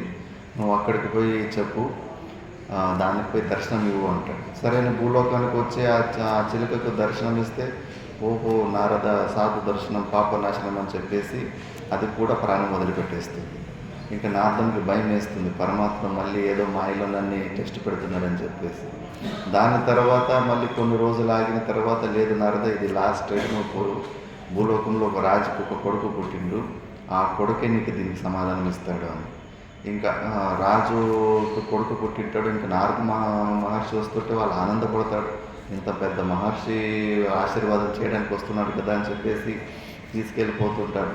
నారదునికేమో భయం, ఇప్పుడు ఏమన్నా నేను చూసి ఆ కొడుకు ఏమన్నా ప్రాణం వదిలిపెట్టేస్తే నా రాజు నన్ను వదిలిపెట్టడు అని చెప్పేసి భయపడుతూ దగ్గరికి పోతే ఆ చిన్న పిల్లోడు, ఓహో మహానుభావ, నీ ఒక దర్శనం వల్లనే నాకు ఈ మానవ జన్మ వచ్చింది అంటే. ఎలా అంటాడు, మొదటి జన్మలో నేను పెంట పురుగు ఏంటి, నీ ఒక దర్శనం వల్ల దానికన్నా కొంచెము ఉన్నతమైన చిలక జన్మ వచ్చింది, అందులో రామజపం చేసుకునే అవకాశం దొరికింది, దాని తర్వాత మళ్ళీ మీ దర్శనం అయింది, ఇప్పుడు నాకు మనిషి జన్మ దొరికింది అని చెప్పేసి. అంటే అలాంటి జీవన్ముక్త స్థితిలో ఉన్న సన్యాసులు దర్శనం, సాధువులు దర్శనం చేసుకుంటే కూడా అంతటి పుణ్యం ఉంటుంది. ఎందుకంటే వాళ్ళు క్షీణ కల్మషాహ, వాళ్ళు ఏ ప్రకారమైన పాపం లేదు కాబట్టి సాక్షాత్తు పరమాత్మ స్వరూపులై ఉంటారు. మాతా మాణికేశ్వరమ్మ అని మహాయోగిని మాతాజీ ఉండేది కరీంనగర్ ఆశ్రమంలో. అక్కడ 7 ఎకరాల బత్తాయి తోట వేసిండ్రట. ఆ అమ్మగారు ఆ యోగిని మాతాజీ ఉన్న రూమ్కి మొత్తం అంతా ఆ బత్తాయి చెట్ల మీద ఉన్న పురుగులు మొత్తం గోడలకి ఒక డిజైన్ లాగా అతుక్కునేసాయి. అందరూ డిజైన్ అనుకున్నారు దాన్ని. ఆ యోగిని మాతాజీ లోపల నుంచి బయటకు వచ్చినప్పుడు అవి టకటక అని పండ్లు రాలిపోయినట్టు అన్ని రాలి ప్రాణం వదిలిపెట్టేసాయండి. అప్పుడు వరకు తెలిసిందంటే ఏదో పురుగులు అని చెప్పేసి. అమ్మ ఏమి జరిగింది, ఎలా జరిగిందంటే అప్పుడు ఆ యోగిని మాతాజీ ఈ స్టోరీనే చెప్పారండి, అవి ఉన్నత గతులకు వెళ్తున్నాయి అని చెప్పేసి. ఎందుకంటే వాళ్ళది డైరెక్ట్ చైతన్యంతో డైరెక్ట్ ఉంటుంది కాబట్టి ఆ కంటి ద్వారా, ఇంద్రియాల ద్వారా శుద్ధమే ప్రవహిస్తూ ఉంటుంది. వాటి కంటి చూపు కూడా ఆ ఒక సామర్థ్యం ఉంటుంది. అలాంటి యోగుల దగ్గర పరస్పర వైరులుగా ఉన్న జంతువులు కూడా వైరాన్ని మర్చిపోయి సామాన్యంగా సాధు ప్రాణులుగానే ఉంటాయంట. శ్రీశైలం అడవుల్లో అక్కడ పులులు అంతా వచ్చి పక్కలోనే కూర్చునేటువంటి పరస్పర వైరంగా పులులు, జింకులు అవన్నీ కూడా. ఎందుకంటే వాళ్ళ దగ్గర అలాంటి ఏ ప్రకారమైన అవిద్య లేశం కూడా అందులో ఉండదు కాబట్టి. జ్ఞానులు అందుకే సర్వభూత హితేరత, ప్రతి ఒక్క జీవికి అందరి ఒక శ్రేయస్సు కోసమే వాళ్ళ ఒక తత్వం ఉంటుంది. ఏ మాత్రము స్వార్థం అనేది ఒక కించిత్ ఉండదు. అందరూ ఉద్ధరం కానీ, అన్ని జీవులు ఉద్ధరం కానీ అనే ఉద్దేశమే ఉంటుంది. ఇలా జీవన్ముక్త పురుషులు ఉంటారు. ఇంకా దాని తర్వాత ఇంకా 6వ అధ్యాయంలో మళ్ళీ పరమాత్ముడు కొన్ని విషయాలు చెబుతూ ఉన్నాడు. అనాశ్రితం కర్మ ఫలం కార్యం కర్మ కరోతి యః ససన్యాసి చ యోగి చ న నిరగ్నిర్న చాక్రియః. ఇక్కడ కూడా చూడండి, పదే ఎవరు పరమాత్ముడికి ఎవరు శ్రేష్ఠులు అంటే కన్నా కర్మఫల త్యాగం చేయలేరు.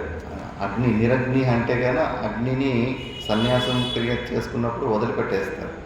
ఏ అగ్నితోటి యజ్ఞోపవిత సంస్కారం జరిగింటుందో ఆ అగ్నిని కంటిన్యూ చేసుకుని వచ్చేసి లాస్ట్లో సన్యాసం తీసుకుని విరజా హవనంలో అక్కడ అంతిమ లాస్ట్ కర్మకాండం ఉంటుంది. మా పిండ ప్రధానాలు మేమే ఇచ్చేసుకుని ఇంకా ఆ రోజుకి కథం, ఇంకా మేము అన్న వ్యక్తులు మేము ఉండము. ఆ రోజు విరజా హవనంలో ఆ అగ్నికి ఆ రోజు ఎండు. నిజమైన సన్యాస ధర్మం ఏంటంటే అగ్నిని స్పర్శ చేయరు. చాలా శృంగేరి గుడికి చుట్టుముట్టున్న అక్కడ గుడిల్లో కూడా హారతి ఇవ్వడానికి కూడా వాళ్ళు పూజారి పాపం భయపడుతూ ఉంటారు. ఎందుకంటే వాళ్ళకు శాస్త్రం తెలుసు. ఎందుకంటే అగ్ని స్పర్శం కూడా చేయరు. ఎందుకంటే కేవలం భిక్షాటన ద్వారానే జీవితం గడపాలి. అందుకే శంకరాచార్య భగవానులు వాళ్ళ తల్లికి మాట ఇచ్చింటాడు, అంతిమ సమయంలో నేను కలుస్తానమ్మా అని చెప్పేసి. అప్పుడు ఇంకా అంత్యేష్టి కర్మ కోసము అగ్ని నడిపితే కానీ ఎవరు ఎందుకు ఇవ్వరంటే కానీ నియమాలు అలా ఉండేటివి. సన్యాసికి అగ్నికి అర్హత ఉండదు. కానీ కాకపోతే ఆయన యోగాగ్ని ద్వారానే ఆ కర్మని చేస్తాడు. కాబట్టి నిరగ్నిర్ అంటే కన్నా సన్యాసులే నిరగ్నిర్ అంటారు. అందుకే వంటలు కూడా అంతే. ఇంకా మఠ ధర్మాలు, ఆశ్రమ ధర్మాలు, ఆమ్నాయాలు కొన్ని సపరేట్ ఉంటాయి కాబట్టి శ్రవణ మనన నిధిధ్యాసనం కోసము విద్యార్థులకు పాఠం చెప్పడం కోసము అదొకటి ఏమంటారు, అది అపవాద సూత్రం లాగా. అది కూడా అనివార్య పరిస్థితుల్లో అదొకటి ఎక్సెప్టెన్స్ ఉంది, కానీ లేకపోతే మాత్రము అగ్నికి చాలా దూరంగానే ఉంటారు సన్యాసులు. కాకపోతే ఇక్కడ పరమాత్ముడికి అలా అన్ని త్యాగం చేసిన వ్యక్తి కన్నా నిష్కామ కర్మయోగము చేసే వ్యక్తే చాలా గొప్ప అని అంటున్నారు. ఇలాంటి మహానుభావుల ద్వారానే మన గురు పరంపర సనాతన ధర్మము రక్షింపబడుతుంటుంది. ఎవరో ఒకరు ఆ భగవంతుని కాంట్రాక్ట్ తీసుకోవాలి కదా, ఏదో ఒక శరీర సంఘాతం తీసుకోవాలి కదా. శివాజీ మహారాజు కూడా అదే అంటాడు, పరమాత్ముడు పని మనం చేయాలంటే ఎవరో ఒకరు ఆ పని స్వీకారం చేసుకోలేదు, ఏదో శరీర సంగీతం. మళ్ళీ ఒక మాంజీ అని ఒక వ్యక్తి బీహార్లో ఉంటాడు. బీహార్లో ఉంటే కన్నా తన భార్య గర్భావస్థలో ఉన్నప్పుడు హాస్పిటల్కి తీసుకుపోవాలన్నప్పుడు వాళ్ళ ఉన్న ఊరికి ఒక పెద్ద గుట్ట అడ్డం ఉంటుంది. ఆ గుట్ట అడ్డం ఉంటే కన్నా దాన్ని దాటలేక భార్య చనిపోతుంది. చనిపోతే కానీ అతడు ఒకే ఒక వ్రతం తీసుకుంటాడు, ఇక ఏం లేదు, ఈ గుట్టని నేను నరికి మధ్యలో రోడ్డు చేయాలి అని చెప్పేసి మొత్తం జీవితం మొత్తం దానికి సమర్పణ చేసుకుంటాడు. అతన్ని ఎవరన్నా వచ్చి ప్రశ్న అడిగితే కన్నా ఎందుకు ఇలాంటి పరిశ్రమ నీ వల్ల అవుతుందో, ఒకటి వల్ల అవుతుందో, అట్లా ఇట్లా అంతా కాలు లాగే పనే చేస్తూ ఉంటారు.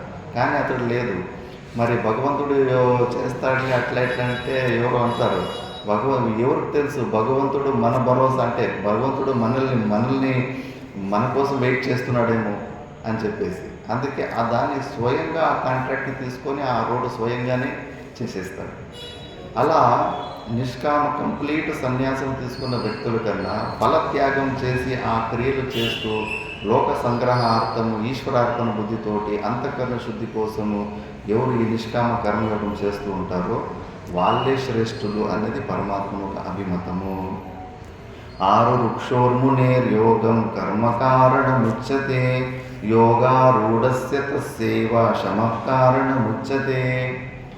ఆరు వృక్షోహు అంటే కదా ఉన్నత స్థితికి జ్ఞాన స్థితికి వెళ్ళే అలాంటి జ్ఞానులకు నిష్కామ కర్మయోగం కర్మకారణముచ్యతే. క్రమంగా నిష్కామ కర్మయోగము చాలా కారణం. మళ్ళీ యోగారూఢస్య తస్య ఏవ శమ కారణముచ్యతే. జ్ఞానం నుంచి జ్ఞాన నిష్టాలోకి పోయే వాళ్ళకు శమాధి షట్క సంపత్తులు, శమ అంటే ఉపలక్షణంతో శమాధి షట్క సంపత్తులు, వాటిలో కొంచెము పెండింగ్ ఫైల్ ఉంటుంది. ఆ పెండింగ్ పని చేసుకుంటే కానీ జ్ఞానం నుంచి జ్ఞాన నిష్ట కూడా దొరుకుతుంది అని ఇందులో చెప్పారు. దాని తర్వాత యదా హీనేంద్రియాత్తేషు న కర్మస్వనుసజ్జతే సర్వసంకల్ప సన్యాసి యోగారూఢస్తదోచ్యతే.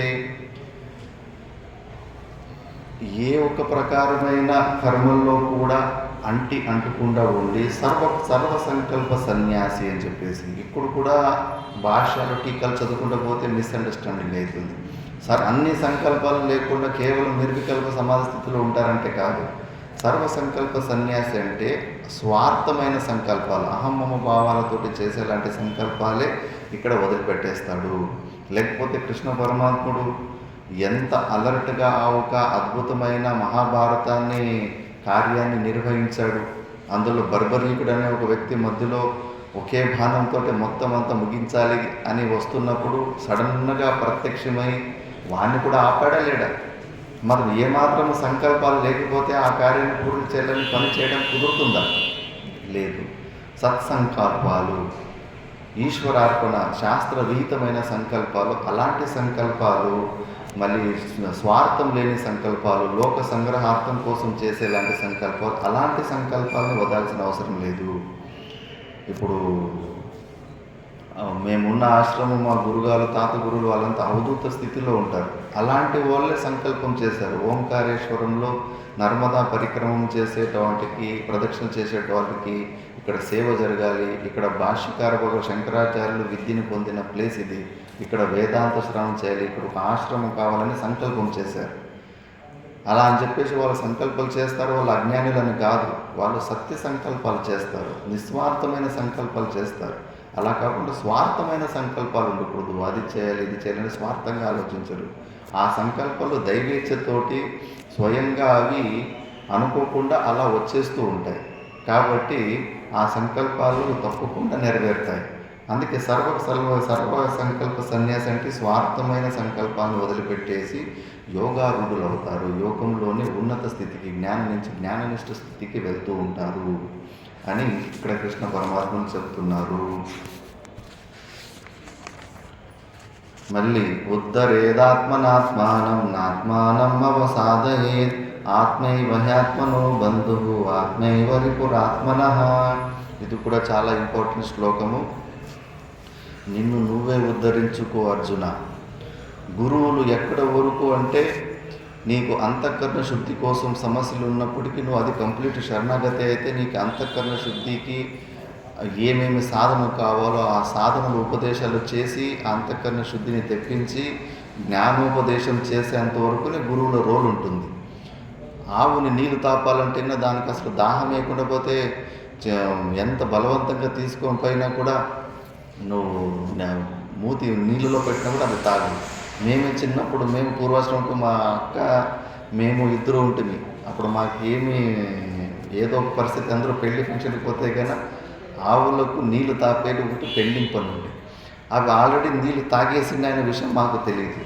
మేము ఒక ఆవుని బలవంతంగా లాగి దాని మూతిని బకెట్లో అద్దినప్పుడు అది తాగుతలేదని ఏడుసుడు. మేము ఏం చేసినా కూడా అది తాగుతలేదు అని చెప్పేసి. ఎందుకు తాగుతుంది? అది దాహం ఉంటే తాగుతుంది. అందుకే ఈ జ్ఞానబోధ కూడా ఉపదేశం ఇచ్చే వరకు అంతనే గురువులు ఎంతటి మహాగురువుని లాస్ట్ చెప్పేస్తారు. మళ్ళా తాను స్వయంగానే ఆ తీవ్ర ముముక్షుత్వం లేకపోతే అది పండదు జ్ఞానం. స్వయంగా అతనికి నేను ఈ సచ్చిదానంద స్వరూపంలో స్వభావంలోకి తిరిగి వెళ్ళాలి, ఈ శరీరాల తాదాత్మ్యాన్ని తొలగించుకోవాలనే తీవ్ర ఇచ్చ ఉండి స్వయంగా చేసుకోవాలి. అందులో మనసే మనకున్న టూలు, వేరే టూలు మన దగ్గర లేదు. ఆ మనసే విషయాసక్తంగా ఉన్నప్పుడు అది మనకు బంధనాల్లో పెట్టేస్తూ ఉంటుంది.